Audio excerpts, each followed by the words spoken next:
Selamat datang di media edukasi video kami Sumayasa Dung Edukasi, media pembelajaran asik, kreatif, dan menyenangkan.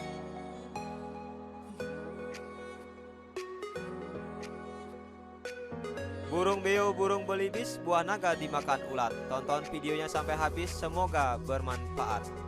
Namun sebelum lanjut, mari kita sama-sama berdoa sejenak agar kita diberikan kemudahan dan kelancaran di dalam belajar. Dan jangan lupa, mari sama-sama kita dukung dan kita bangun channel ini. Klik subscribe, like, dan share agar video ini memberikan manfaat untuk kita bersama.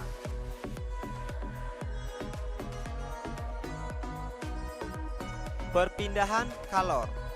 Kalor dapat berpindah dari benda yang bersuhu tinggi ke benda yang bersuhu rendah. Bagaimanakah cara perpindahan kalor? Ada beberapa cara perpindahan kalor. Yang pertama dengan cara konduksi, yang kedua dengan cara konveksi, dan yang ketiga dengan cara radiasi.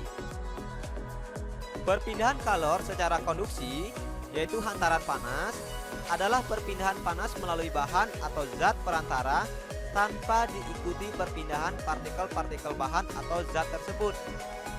Misalnya, perpindahan panas pada ujung besi yang dipanaskan. Jadi, ketika ujung besi ini kita panaskan di sini, maka panasnya itu akan berpindah menjadi ke sini. Nah, proses ini disebut dengan konduksi. Kemudian merambatnya panas pada sendok. Jadi di sini ketika air kopi ini panas, kita aduk dengan sendok, maka energi panas itu akan merambat dan sampai pada tempat di mana kita memegang sendok itu. Selanjutnya, peristiwa merambatnya panas dari setrika. Jadi di sini ada aliran perpindahan kalor secara konduksi, yaitu perpindahan panas melalui zat atau bahan, tetapi tidak diikuti perpindahan partikel-partikel bahan tersebut.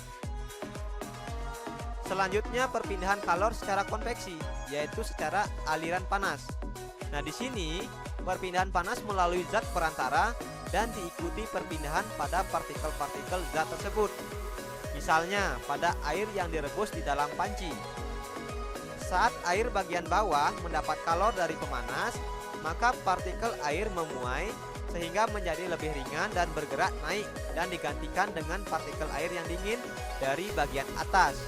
Dengan demikian, pada peristiwa ini, panas dari air bagian bawah berpindah bersama dengan aliran air menuju bagian atas.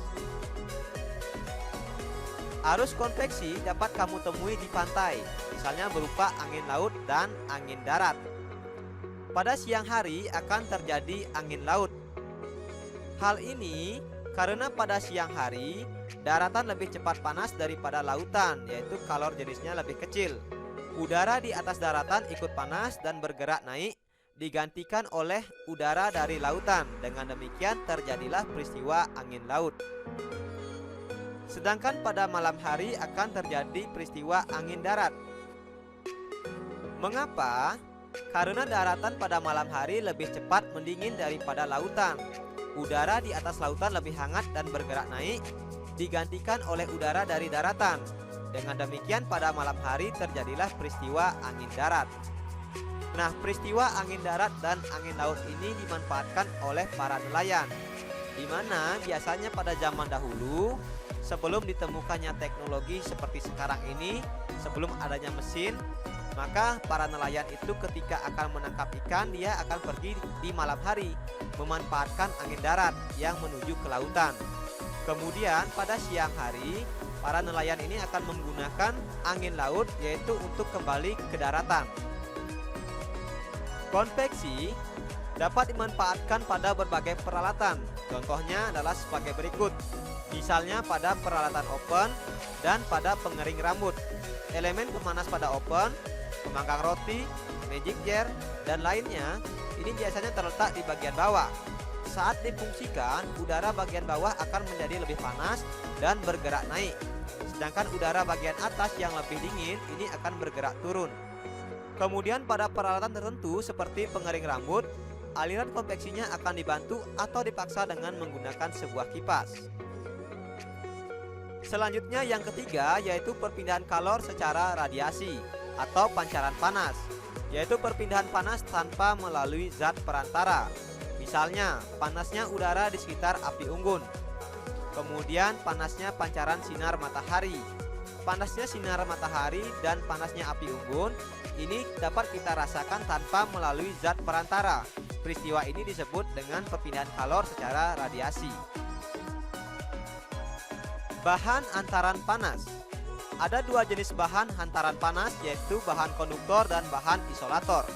Bahan konduktor seperti besi, aluminium, dan tembaga merupakan jenis bahan yang dapat menghantarkan panas dengan baik.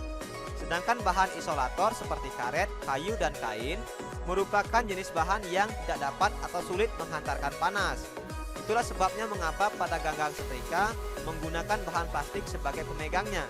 Ini bertujuan agar tempat memegang setrika tersebut tidak ikut panas.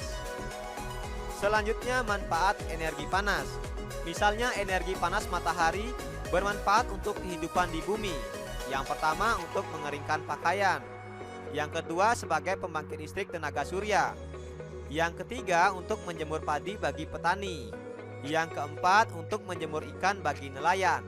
Nah, ini adalah beberapa manfaat sinar matahari. Selain itu, kita juga bisa memanfaatkan energi panas api, misalnya untuk memasak makanan dan membuat api unggun serta lain sebagainya. Selain memberikan manfaat, ternyata energi panas ini juga dapat menimbulkan kerugian, seperti energi panas dari api yang tidak terkendali dapat mengakibatkan terjadinya kebakaran. Misalnya kebakaran perumahan warga, kemudian kebakaran perkebunan warga. Nah, selain itu, energi panas dari matahari yang begitu panas juga dapat mengakibatkan terjadinya kekeringan sehingga tanah menjadi kering dan gersang. Dengan demikian, kita harus berhati-hati dalam memanfaatkan energi panas yang berasal dari api. Dan kemudian, agar tidak terjadinya kekeringan, maka kita harus melakukan penghijauan atau reboisasi pada lahan-lahan yang gundul. Terima kasih telah menyaksikan video ini. Semoga bermanfaat. Mari sama-sama kita dukung dan kita bangun channel ini. Klik subscribe, like, dan share. Sampai jumpa lagi dalam video pembelajaran berikutnya.